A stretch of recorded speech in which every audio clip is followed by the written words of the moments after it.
مرحبا بكم في راديو نوبل العالمي، ويوم جديد من برنامج حكاية حياة. معكم شيرين قاضي. الفراق لما بيجي بالهداوة ما بيبقاش فيه رجوع، إنما لما اتنين بيسيبوا بعض مرة واحدة بعد مشكلة بينهم سهلة جدا، مع شوية عتاب صغيرين يرجعوا لبعض. علشان كده لما تحب تنهي علاقتك بحد ما تاخدهاش مرة واحدة، استنى جنبه، سيبه يساعدك، علشان طالما وصلت لمرحلة انك قررت تبعد او اقتنعت ان البعد واجب، كل حاجة او اي حاجة منه هتبقى بتساعدك.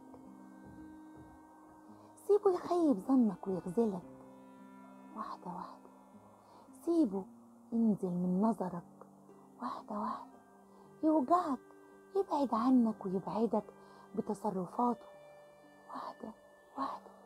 ساعتها بس هتحس انك استنفذت كل طاقتك معاه، والبعد هيبقى مش قرار بيوجع، بالعكس هيبقى مشيئة مريحة. سيبه يدمر كل فرصة ليه ببطء، وهتلاقي كل غلاوة ليه بقت لا شيء من جواك، بدون وجع أو تأنيب ضمير أو حساب للعشرة. هتمشي وانت مش ندمان ولا هتبص وراك، لأنه ببساطة هو اللي عمل كده وساعدك تخرجه من حياتك. الناس هي اللي بتحط نفسها في قلوبنا وحياتنا بتصرفاتها، مش بكلامهم أو باختيارنا، وهم برضو اللي بيخرجوا نفسهم من حياتنا باختيارهم. الفراق عن قناعة حقيقي مريح. شيرين قاضي.